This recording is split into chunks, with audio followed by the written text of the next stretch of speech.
Bonjour, moi c'est Kabibi Show de la conteuse africaine francophone. Je partage des histoires de vie réelles et vécues sur ma chaîne YouTube. Si c'est la première fois que tu tombes par hasard sur une de mes vidéos, n'hésite pas à rejoindre la team Kabibi Show en t'abonnant et surtout en cliquant sur la cloche de notification pour être au courant des vidéos que je partage.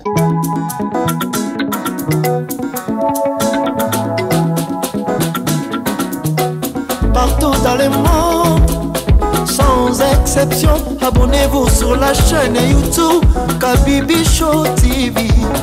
L'information en temps réel, Allez. Oh, partout dans le monde, Nibalete, Kakamoko, c'est Kabibi Show TV. Allez, s'abonner, abonnez-vous massivement, abonnez-vous massivement, abonnez-vous. Oh maman Kabibi, moi si ya mayele, maman Kabibi, maman Yama solo, maman Kabibi, la chaîne est actuelle, maman Kabibi, information dans la source, oh, en temps réel, on parle de la réalité, de nos vies et nos parcours que nous traversons chez Maman Kabibi. Nous recevons des conseils, des avis de qualité. Dans la team Kabibi Show, la team de qualité, c'est la team d'exception. Oh Maman Kabibi, Maman africaine, Maman Kabibi, Bendele Amboka chez Maman Kabibi. Moi si Kitoko, Maman Kabibi, la sagesse, la différence.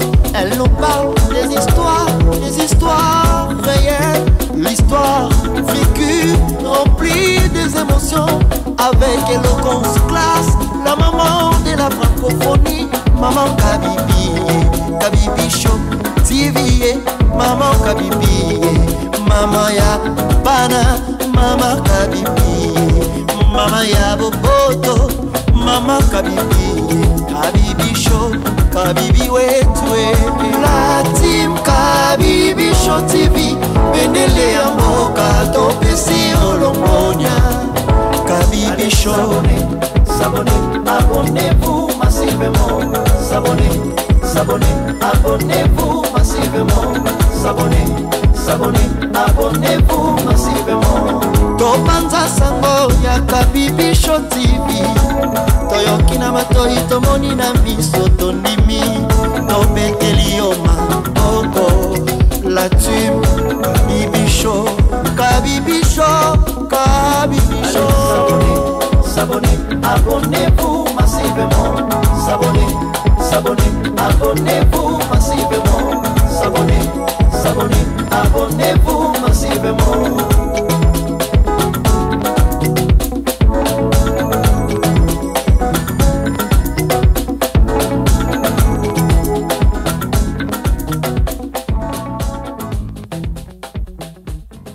Bienvenue sur ma chaîne YouTube Kabibi Show TV. Yes, en chaleur, je suis heureuse de vous retrouver tous nombreux, connectés, branchés, actifs sur ma chaîne YouTube. Comme vous savez, ici, nous sommes là pour partager des histoires de vie, nos vécus, nos intimités.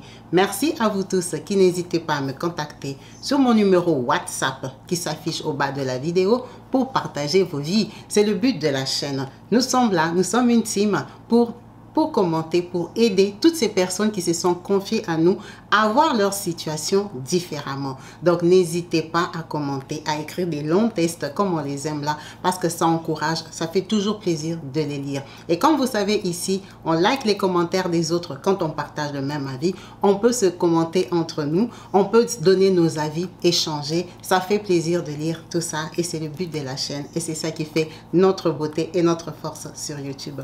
Merci à vous tous. Aujourd'hui, on va parler d'une histoire qui s'est passée en juillet 2023. Comme vous avez pu voir le titre, cette dame qui s'appelle Chinere Aouda est une jeune Nigérienne que vous pouvez voir qui est très belle. C'est une fille moderne, on va appeler comme ça. Quand on la voit, je ne sais pas, quand vous la voyez, à quoi vous pensez? Cette fille, elle est bien. En tout cas, moi, je la trouve bien. Donc, cette fille-là, C'est un groupe de filles en fait. Elles sont copines. Elles sont copines et qu'est-ce qu'elles font? Donc, elles, dans leur groupe, elles ont décidé de commencer à sortir faire la fête. Vous savez que les Nigériens ont cette tradition-là de se faroter. Alors, je ne sais pas si ça commence en Côte d'Ivoire ou ailleurs, mais les Nigériens aiment beaucoup se mettre l'argent. Hein, ce qu'on appelle le farotage. Ça veut dire quand tu danses là, vraiment, quand c'est vraiment toi qui danses là, vraiment, on vient, on te met l'argent. Et ils mettent des petits billets là de 1 euro, 1 euro, 1 dollar là. Ils vont te faroter ça dans leur monnaie locale. Et ils viennent parfois avec des briques d'argent. Je crois que nous tous, la plupart des Africains, on a eu à visionner les films nigériens. Vous voyez même dans leur fête là-bas, ils viennent avec des piles d'argent comme ça, ils se jettent l'argent. Donc ça s'appelle le farotage aussi en Côte d'Ivoire. C'est une manie nigérienne, c'est une façon de célébrer quand c'est ton anniversaire, quand c'est ton mariage, tes amis. Vous savez, comme les gens qui font la tontine, quand les dames de la tontine, ta tontine viennent te voir là, ton mariage, ils vont comme ça te faroter l'argent de la tontine et puis chacune individuellement. Vraiment, c'est une joie, c'est vraiment très symbolique pour eux et c'est ça qui donne la valeur. Hein?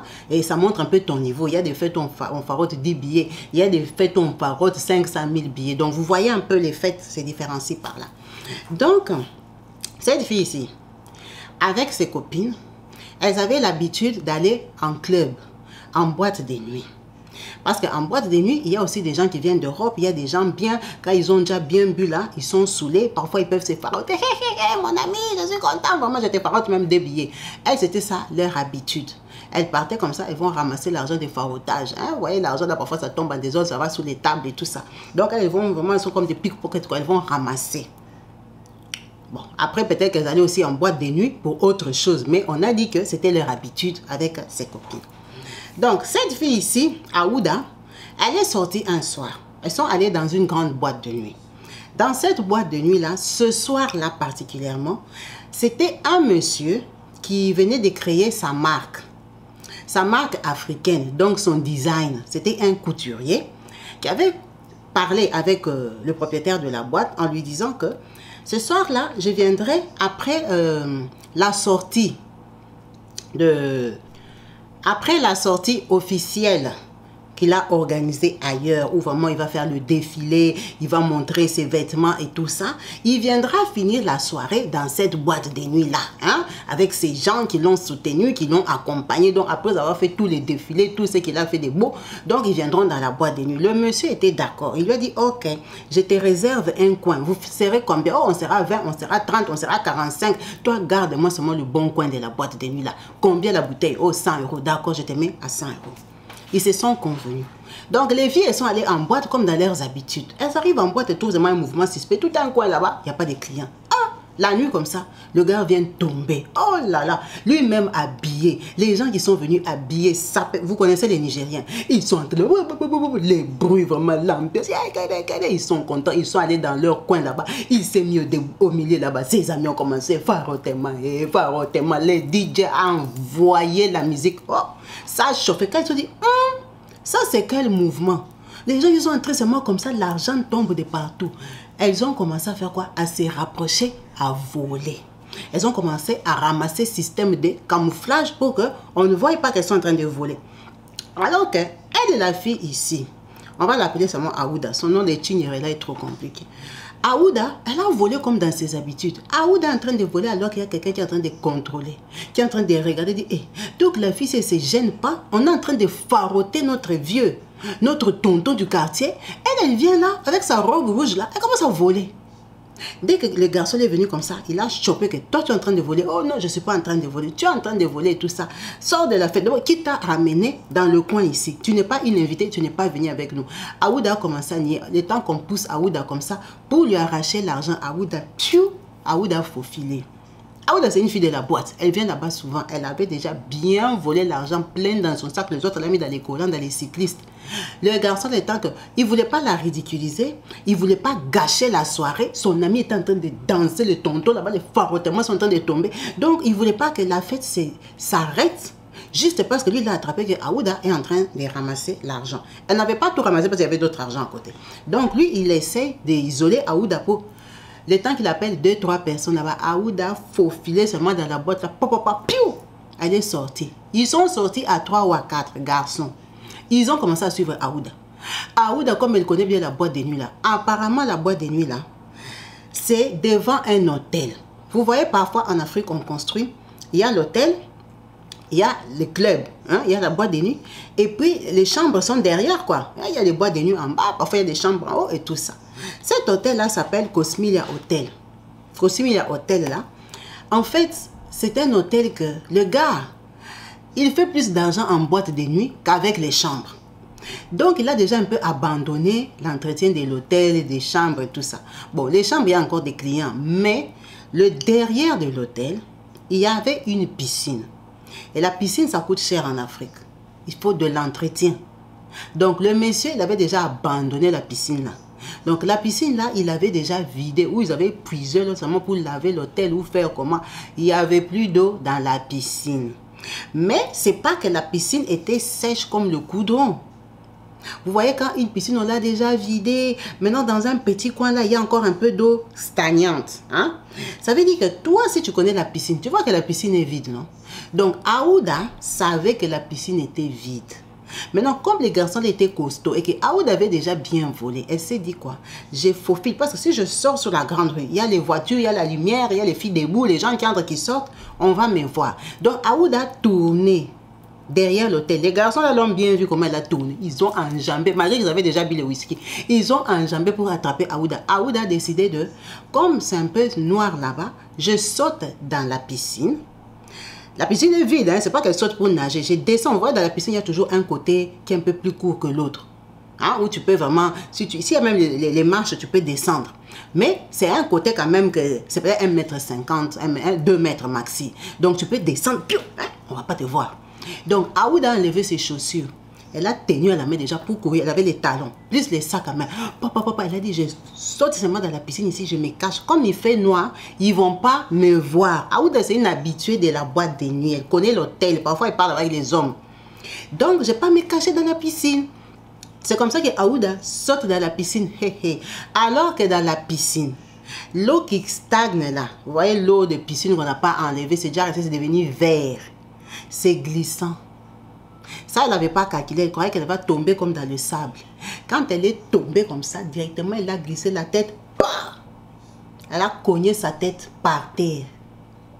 Coup direct.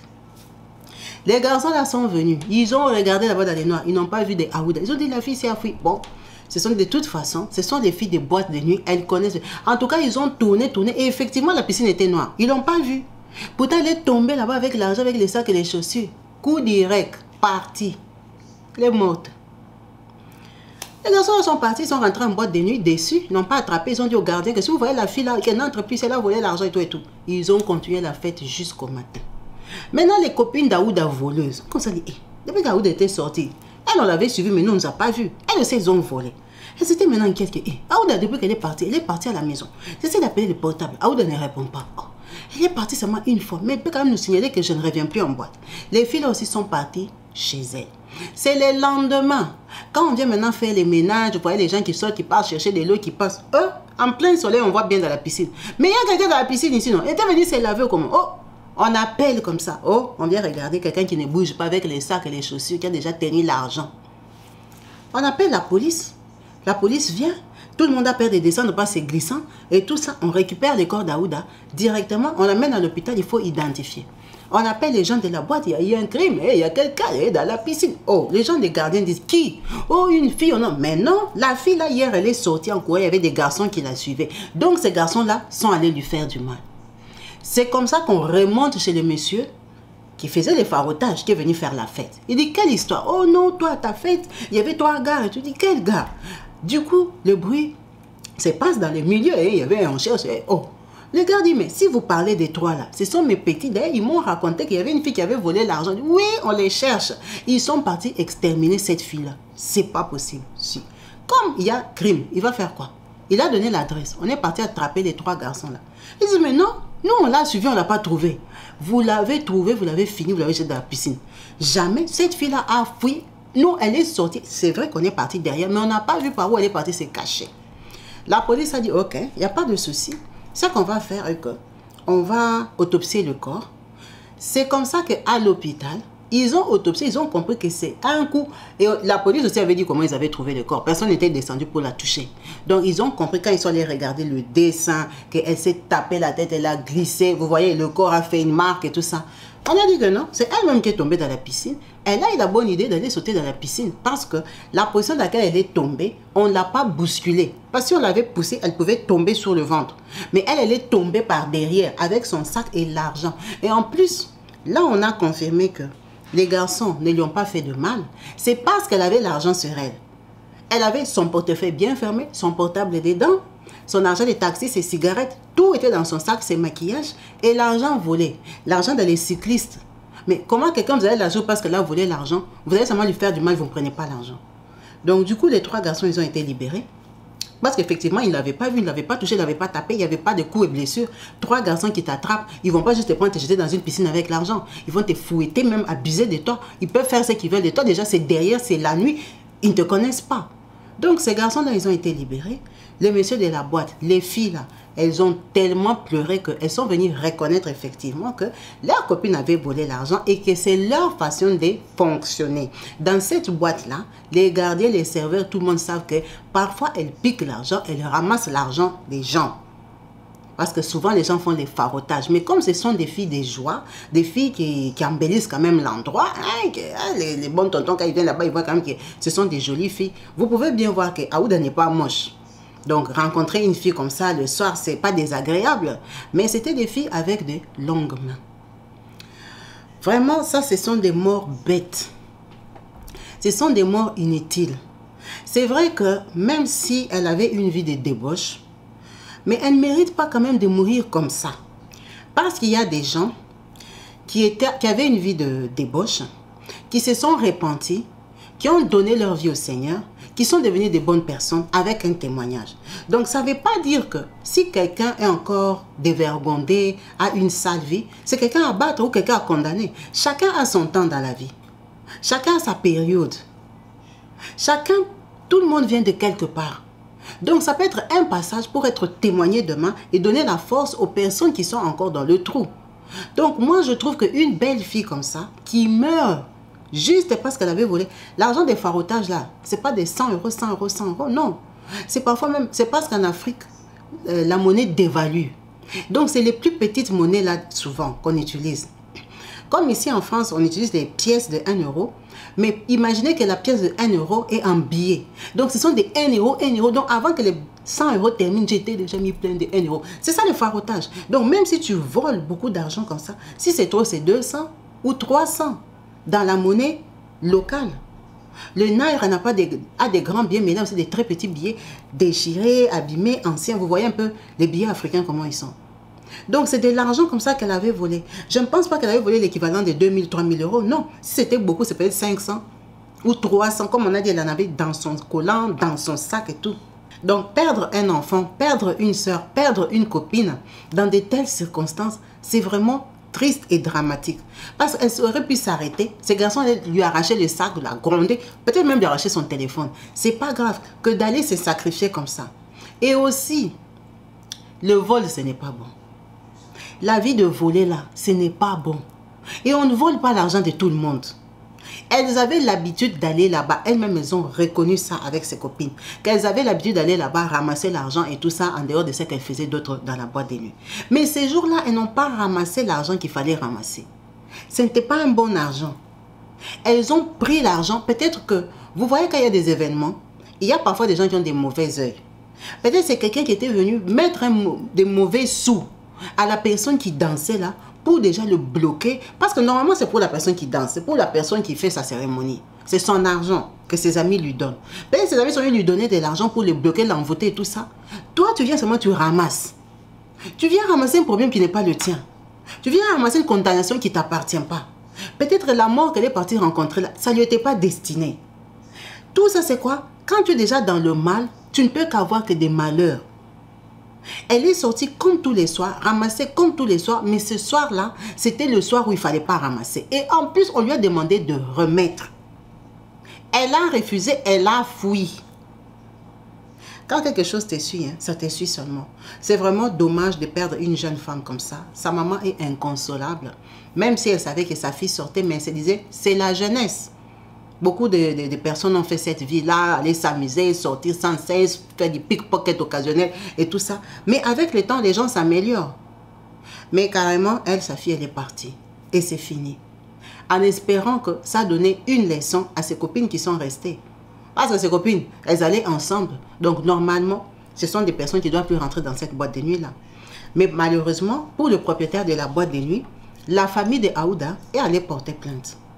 Et allée porter plainte que si elle est tombée, c'est par sa faute à lui, il n'entretient pas la piscine. Donc ce club-là a été fermé. A été fermé momentanément parce qu'il y avait déjà le dossier Aouda qui devait terminer, qui était en cours. La police devait faire des investigations sur la personne qui était venue fêter, sur la boîte de nuit. Ça engendrait ce que ça devait engendrer. Pourquoi tu as laissé une piscine dans cet état? Même les clients sont en danger et tout et tout. Donc, ça a été fermé momentanément et la famille de Aouda doit porter plainte. Alors, est-ce que c'est une plainte sensée ou c'est une plainte parce que juste on connaît beaucoup? Quand il y a un problème, il faut aller porter plainte. En tout cas, sa famille a porté plainte contre l'hôtel, contre le propriétaire de l'hôtel qui est aussi le propriétaire du club. En vous remerciant d'avoir suivi cette vidéo qui nous enseigne toujours, qui nous donne des leçons, qui nous fait savoir ce que les gens vivent sur la planète autour de nous, les conséquences des actes qu'on pose. Tu es là, tu sors pour t'amuser, ne pas voler les portables des gens. Les gens que tu rencontres en boîte de nuit ou en club là, ce sont des gens qui sont venus s'amuser comme toi. C'est pas parce que ce jour-là, il a trop bu, qu'il est en train de tituber, de tomber, que toi, ça te donne le droit de lui voler son portable. Imagine toi comme tu es là, aujourd'hui on te vole ton portable. Comment tu vas te sentir? Dans ton portable, il y a tout. Il y a tes photos, il y a tes conversations, il y a tes comptes en banque, ta carte de crédit qui est enregistrée, il y a tes boîtes email, il y a tout dans ton portable. Donc, ça ne fait pas la joie de perdre son portable. Mais les gens ont cette habitude-là. Tu pars comme tu vois que le monsieur là est sourd. Il s'était assis, c'est iPhone, c'est Samsung, dernier modèle, qui est tombé. Toi, tu prends seulement pickpocket. Tu es une belle fille, hein, habillée avec un joli sac. Tu voles, tu mets dans ton sac. Pour aller le vendre ou le débloquer, après ça devient pour toi. Franchement, quand tu te filmes avec le portable de quelqu'un, à quoi tu penses? Ou quand tu as volé l'argent de quelqu'un qui est sorti s'amuser, son argent est tombé. Toi, tu prends, tu voles, tu manges ça. À quoi tu penses? C'est vraiment horrible. Ça, c'est des morts qui auraient pu être évitées. Non, déjà, elle était en boîte de nuit. Mais en plus, dans boîte de nuit, elle vole. Quelqu'un qui quitte chez elle pour aller voler. C'est vraiment horrible. Essayons de nous améliorer au maximum. On n'est pas né voleur, on devient voleur. Être voleur, c'est une décision. Tu as décidé de devenir comme ça. C'est comme tu peux aussi décider d'arrêter. Tu es là, tu voles pour rien. Tu pars voler dans des magasins. Tu voles tes collègues. Tu voles tes amis de l'école, tes amis de classe. Même un stylo, dès que toi tu vois comme ça son stylo, eh bien tu voles. Tu pars, tu changes de... C'est une très mauvaise manie de voler. Il y a des gens qui ne volent pas. Elle avait volé à la mauvaise personne, le mauvais jour. En tout cas, si tu avais l'intention d'aller voler demain, là, toi qui me regardes, laisse tomber. C'est pas ce que tu vas voler demain qui va améliorer ta vie. Ça va t'enfoncer d'une façon ou d'une autre. Peut-être pas comme Aouda que tu vas aller tomber dans la piscine, non. Mais ça va te bloquer. Un vol ne te bénit pas. Un vol ne t'aide pas à émerger. Un vol ne t'améliore pas dans la vie. Un vol déjà t'éloigne de la face de Dieu. Voler, ce n'est pas bien. Voler, c'est un péché. Quel que soit ce que tu voles là, au moins, je prends au travail. Tu prends sans demander ce que tu as volé. Tu vas au travail, tu voles des sacs poubelles. Pourquoi tu travailles si tu ne peux pas acheter des sacs poubelles? Les prix ont augmenté en France. Mais ça a augmenté pour tout le monde, même pour le patron. Chez qui toi tu travailles? Tu pars, tu voles des papiers toilettes. Tu es femme de chambre, tu voles des gels douche. Ah, il y en a trop. Tu prends. Mais prendre là sans demander, c'est voler. Parce que quand tu mets dans ton sac là, si à la grille, la directrice t'appelle que ouvre ton sac, elle va dire que tu as volé. Donc quand tu prends comme ça, même si c'est un seul gel de douche, tu as volé. Tu es une voleuse. Entre toi et Aouda, il n'y a pas de différence. Tu pars au travail, tu voles des serviettes hygiéniques parce qu'il y en a trop. Toi, comme tu es aide-soignante et tout ça, c'est qu'on met au vieux là. Toi, si tu prends, ça devient pour toi. Ça coûte 5 euros, 4 euros. Il y en a même de 2 euros que tu peux acheter parce que tu as un salaire. Organise-toi avec tes peu de sous que tu gagnes pour vivre avec. Mieux vaut vivre dans une situation difficile que d'aller voler. Parce que le problème est que nous, on vole beaucoup. Les Africains, on vole. Les Africains, en fait, il y a des vols qui ne considèrent plus que c'est des vols. C'est pour ça que j'ai dit qu'on vole beaucoup. Parce que, en fait, il ne considère même pas que c'est un vol. Il dit, j'avais pris seulement. Mais tu avais pris, tu n'as pas le droit de prendre. Tu as volé. C'est pas parce que tu es femme de ménage, et il y a beaucoup de sacs poubelles, que toi, tu vas comme ça prendre les sacs poubelles tous les jours, tu ramènes chez toi. Tu es une voleuse. Parce que si on calcule tous les sacs poubelles que tu as pris en un an, même si ça coûte que 2 €, ça veut dire si tu en prends un chaque mois, à la fin de l'année, tu as volé combien? Si tu en prends 2 chaque mois, à la fin de... Il y a des gens qui ont des stocks de sacs poubelles chez eux, ils donnent même à ses voisins. Ils volent. Moi, je me souviens, j'ai une fille que je connaissais à l'époque, j'étais à Paris. Elle vient un jour, elle me donne des savons. Des savons, gel douche. Elle me donne des gels douche. Oh, je dis, c'est quoi? Elle me dit, oh, c'est des gels douche. Je dis, ah, mais moi, je ne me lave pas avec ça. À l'époque, je me lavais avec le Dove. Je dis, non, moi, je ne me lave pas avec ça, je me lave avec le Dove. Ah non, prends, c'est très bien, j'ai pris ça au travail. Je dis, tu as pris ça au travail? Dans la chambre d'un client? Elle dit, non, j'ai pris au travail, c'est ça qu'on met dans les chambres. Je dis, donc tu as volé? Elle dit, comment ça j'ai volé? Je dis, mais tu as pris au travail, donc tu as volé. Oh, mais moi, je prends, il y en a beaucoup, tout le monde prend. Je dis, mais c'est pas parce que tout le monde prend que toi, tu dois prendre. Là, maintenant, toi, tu me donnes. Moi, je n'utilise pas ça. Elle me dit, en fait, ça l'a vexé que je ne prenne pas. Moi, je lui ai dit, moi, je ne prends pas ça. Moi, déjà, je ne me lave pas avec ça. Et puis, je ne vois pas pourquoi je veux le prendre. Non, garde seulement. Vraiment, elle était vexée. Elle s'est demandé, je me prenais pour qui? Non, je ne voyais pas déjà pourquoi j'allais prendre quelque chose volé que je n'utilise pas. Peut-être à l'époque, là, je pouvais me dire que bon, comme j'utilise, je prends. Mais j'utilisais même pas ça. Et je ne lui avais pas demandé. Vous voyez, ça s'appelle des vols bêtes. En fait, tu voles, tu en as tellement volé que tu n'en as plus besoin. Première personne que tu vois, tu es en train de donner, que tu es en train de partager. Mais ce qu'elle oublie est que, après, les années sont passées. Un jour, elle m'appelle, elle me dit qu'elle avait besoin de travailler 3 mois. Ah, est-ce que tu ne peux pas m'aider? Parce que je connaissais un grand à moi qui avait une société de nettoyage. Vous voyez les gens qui envoient les gens nettoyer dans des bureaux et tout ça. Elle me dit, est-ce que je ne pouvais pas parler au grand là, parce qu'elle savait que je le connaissais. Si il ne peut pas l'aider, que je lui dise la vérité. Hein, qu'elle veut prendre juste un contrat de 3 mois. Parce qu'elle avait besoin des fiches de paye. Je ne pouvais pas lui dire que non, je ne vais pas dire au grand. Mais en fait, je n'avais pas dit au vieux là. Je ne lui avais pas dit, je suis rentrée lui dire à elle qu'il n'a pas besoin. Pourquoi? Parce que je savais que c'était une voleuse. Imagine, moi je vais l'amener chez mon vieux. Mon vieux, j'allais lui dire la vérité qu'elle a besoin que de 3 mois. Parce que personne ne va te faire un CDI pour 3 mois. Donc j'allais lui dire qu'elle a besoin d'un CDI. Parce que les gens qui font les ménages là, souvent c'est des CDI. Donc j'allais lui dire que ma copine veut un CDI pour 3 mois. Et en sachant que ma copine c'est une voleuse. Est-ce que vous comprenez un peu? Ça n'a pas de sens. Parce que mon vieux, il va dire oui parce que c'est moi. Il m'aime bien, il sait que c'est ma petite. Ma petite ne peut pas m'envoyer quelqu'un de mauvais. Mais elle m'a déjà mené du gel douche volé. Et moi, je vais l'amener chez un vieux qui est en train de se battre dans sa vie, construire sa société, lui amener une copine que je sais consciemment c'est une voleuse. Parce que quand lui va lui donner des chantiers, qu'il va à la pharmacie là, va nettoyer. Elle va aller là-bas, elle va voler quoi? Oh, j'avais pris seulement le, ça s'appelle quoi? Dissolvant. Oh, j'avais pris seulement l'alcool. J'avais pris seulement le pansement. Elle va dire que j'avais pris seulement. Mais elle va voler. Elle va voler et moi je sais qu'elle va voler aussi. Donc c'est des relations comme ça, ça sert à rien à mettre les gens ensemble. Mais par contre, elle m'a fait faire un péché d'aller lui mentir. Maintenant, j'étais obligée de lui mentir parce que je lui ai menti que j'ai dit au vieux, les vieux n'avaient pas besoin. Donc vous voyez, même des amitiés comme ça, ça sert à rien parce que tu es avec une amie qui te pousse à faire d'autres péchés. Donc en fait, elle, dans notre amitié, elle m'a mené du savon volé. Elle voulait que je vole, que je fasse le péché de voler avec elle. Et des deux, elle est venue me faire péché d'aller encore inventer un mensonge. Parce que venir lui mentir, là, c'est aussi péché. Vous voyez qu'il y a des gens comme ça qui, après l'amitié termine. Parce qu'elle ne te sert à rien. Bon, elle peut te servir à autre chose. Mais ce n'est pas quelqu'un d'honnête. Et que toi, tu sais qu'elle n'est pas honnête. Alors, si tu sais que ta copine n'est pas honnête, pourquoi tu es avec elle? Donc, cette amitié-là, aujourd'hui, vraiment, on est resté que sur Facebook. C'est plus des amitiés qu'on s'appelle. Et puis, moi, je suis plus à Paris. Les années sont passées. Ça fait plus de 13 ans que vraiment, on n'est plus amis. C'est fini comme ça. Vous voyez que le vol, c'est quelque chose qui peut te faire rater dans la vie. Aujourd'hui, là, tu es contente, hein? Tu appelles ta copine pour lui expliquer comment tu as volé au travail. Mais tu ne sais pas que demain, la même copine-là peut apprendre qu'il y a un monsieur qui veut t'épouser, va dire que n'épouse pas Kabibi, c'est une voleuse. Elle peut te voir, un endroit va te mettre responsable, il faut faire attention, c'est une voleuse. Parce qu'il y a beaucoup de gens qui volent et qui s'en vantent. Ils se vantent qu'il a volé. Et lui, quand il vole, ça passe. Mais tu es un voleur, en fait. et tu te vantes d'être voleur. C'est ça le problème. Et si tu es voleur, il faut aller raconter tes vols à tes amis voleurs. Il y a des gens qui ne supportent pas ça. Il y a des gens qui n'aiment pas ça. Tu viens, tu me racontes comment tu t'es allé voler à Zara. Mais quand tu es en train de me raconter, là, je dis, mais elle peut aussi voler chez moi. Imagine, tu sors, je ne trouve pas mes AirPods. Je vais dire que c'est toi. Parce que toi, tu m'as dit que hier, tu étais parti voler les boucles d'oreilles à Zara. Donc, dès que tu vas partir de chez moi, s'il manque quelque chose, je vais dire que c'est toi.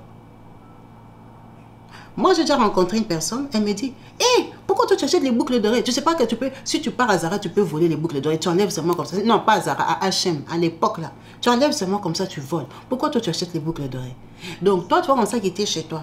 Il y a une boucle d'oreille qui te plaît. Tu ne peux pas l'acheter, même si elle coûte 12 euros. Les boucles d'oreilles là d'H&M, ça coûte les 12 euros, 15 euros, 20 euros. Si c'est cher, 25 euros. Donc, toi, tu ne peux pas acheter une boucle d'oreille de 15 euros. Tu dois aller jusqu'à H&M, voler ça. Et maintenant, si on t'attrape, donc on t'aura attrapé pour 15 euros. C'est pas tout le monde aussi qui sait voler. Hein. Moi, avant de voler, je vais tellement bouger que on va voir que je vais voler. Il y a des gens qui volent facilement. Que tu étais entré avec elle au magasin, quand vous sortez, tu te dis, hey, j'ai déjà volé ça. Toi-même, tu es étonné que tu veux voler ça quand? Elle a déjà volé. Il y a des gens qui ont la manie là, qui savent voler. Mais il y a des gens comme, je crois que tellement je vais me concentrer que même les gars de la caméra vont dire que ça c'est quel genre de concentration. Je crois que peut-être je vais tellement regarder qu'on va voir que madame, passe un peu à côté ici. Il y a des gens qui ne savent pas voler et qui ne savent pas nier aussi quand il a volé pour dire que je n'ai pas volé. Vraiment c'est très grave.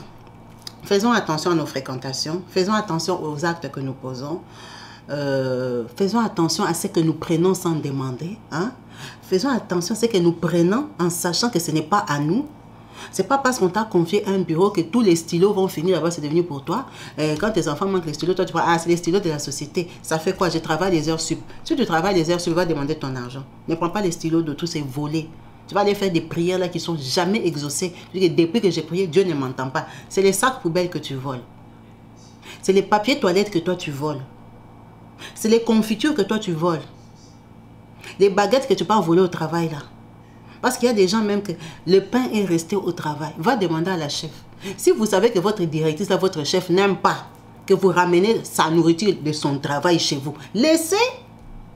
Pourquoi toi tu vas seulement comme ça voler les pains là qui sont restés depuis le matin? Tu es en train de voler les baguettes. Tu es en train de cacher dans ton sac à pouiller, mettre dans les... pour ramener que tes enfants mangent. Après, tu termines, tu entres au Ostra toute la nuit. Baraka, baraka, baraka, tu es en train de prier. On ne t'exauce pas. Dieu ne te regarde même pas parce que tu voles tous les jours. Tu es une voleuse. Tu nourris tes enfants avec la nourriture volée. Et tu vas prier. Et tu vas prier. Vraiment, faisons attention. Il y a beaucoup de choses qu'on fait peut-être inconsciemment où on se dit que c'est petit. Il n'y a pas de petits vols. Il n'y a pas de petits vols. Voler, c'est voler. Merci à vous tous. Merci d'avoir suivi cette vidéo. On va s'arrêter là en espérant partager avec vous une autre histoire très prochainement sur ma chaîne YouTube. Restez bénis. Peace and love chez vous. Bye.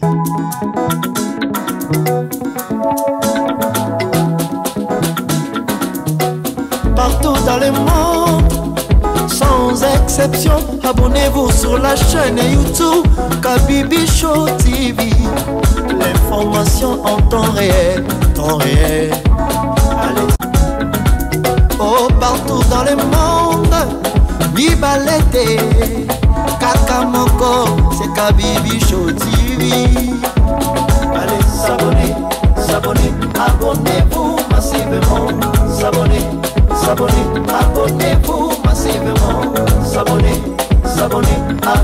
Oh Mama Kabibi, moi si Amayele, Mama Kabibi, Mama Yama Solo, Mama Kabibi, la chaîne est actuelle, Mama Kabibi, information dans la source, oh, en temps réel, on parle de la réalité, de nos vies et nos parcours que nous traversons chez Mama Kabibi. Nous recevons des conseils, des avis de qualité.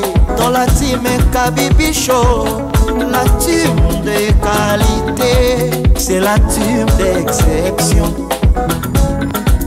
Oh Mama Kabibi, Mama africaine, Mama Kabibi, bendele ya mboka chez Maman Kabibi. Moi si kitoko, Maman Kabibi, la sagesse, la différence. Elle nous parle des histoires réelles, l'histoire vécue, remplie des émotions, avec éloquence, classe, la maman de la francophonie, Maman Kabibi, Kabibi Show TV, Maman Kabibi, Maman ya Bana, Maman Kabibi, Maman ya Boboto, Maman Kabibi, Kabibi Show, Kabibi wetwe. La team Kabibi Show TV, bendele ya mboka topesi olongonya. Kabibi Show, abonnez-vous massivement. Abonnez-vous massivement. Abonnez-vous massivement. Topanza sango ya Kabibi Show TV. Toyoki na matoi tomoni na miso tondimi. Tobekeli yoma oko. La team Kabibi Show, Kabibi Show, Kabibi Show. Abonnez-vous.